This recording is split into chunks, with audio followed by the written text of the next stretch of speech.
আজকের পাঠ আদিপুস্তক ২৮ অধ্যায় ১০ থেকে ২২ পদ। বেরশেবা ছেড়ে যাকব হারানের দিকে রওনা হলেন। এক জায়গায় এসে তিনি সূর্য অস্ত গেছে দেখে সেখানে রাত কাটাবেন বলে থামলেন। সেই জায়গা থেকে একখানি পাথর নিয়ে তিনি সেটিকে মাথার নিচে রেখে সেখানেই শুয়ে পড়লেন। তিনি এই স্বপ্ন দেখলেন, একটি মই মাটির উপরে খাড়া করে রাখা রয়েছে আর তার মাথা গিয়ে ঠেকেছে আকাশে। সেই মই দিয়ে ঈশ্বরের দূতেরা উঠছেন আর নামছেন, আর সেখানে তার পাশে দাঁড়িয়ে আছেন স্বয়ং ভগবান। তিনি শুনতে পেলেন ভগবান বলছেন, আমি তোমার পিতামহ আব্রাহামের ঈশ্বর এবং ইসায়াকের ঈশ্বর স্বয়ং ভগবান। এই যে দেশের মাটির ওপর তুমি এখন শুয়ে আছো, তা আমি একদিন তোমার হাতে আর তোমার বংশধরদের হাতেই তুলে দেব। তোমার বংশধরেরা সংখ্যায় এই পৃথিবীর ধূলিকণার মতোই অগণিত হয়ে উঠবে। তুমি পূবে, পশ্চিমে, উত্তরে, দক্ষিণে চারিদিকেই ছড়িয়ে পড়বে।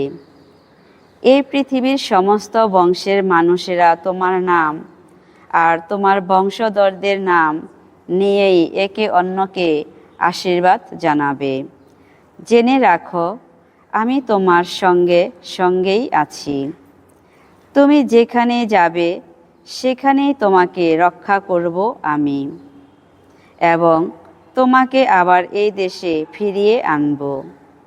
কেননা তোমার জন্য যা কিছু করব বলে কথা দিয়েছি, তা না করা পর্যন্ত তোমাকে আমি কখনো একা ফেলে যাব না। যাকবের ঘুম ভেঙে গেলে তিনি বললেন, ভগবান নিশ্চয়ই এখানে আছেন, আর আমি তা বুঝতেই পারিনি।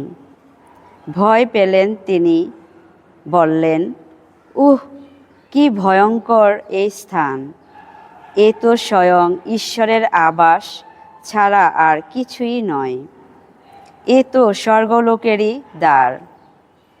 সেদিন খুব সকালে যাকব তার মাথার নিচে রাখা সেই পাথরটিকে নিয়ে একটি স্মৃতিস্তম্ভের মতো করেই সেটি দাঁড় করিয়ে রাখলেন এবং সেটির মাথায় কিছু তেল ঢেলে দিলেন।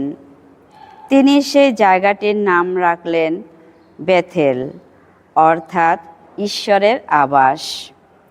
তার আগে কিন্তু সেই শহরটির নাম ছিল লুজ।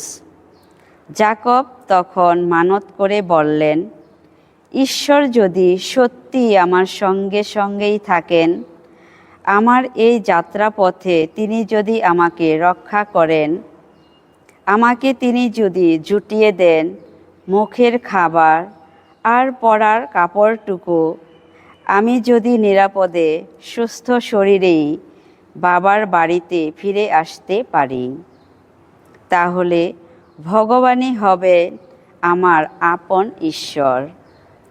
আর এই যে পাথরখানি আমি এখানে একটি স্মৃতিস্তম্ভের মতো করেই দাঁড় করিয়ে রেখেছি, তা ঈশ্বরের একটি আবাস হবেই।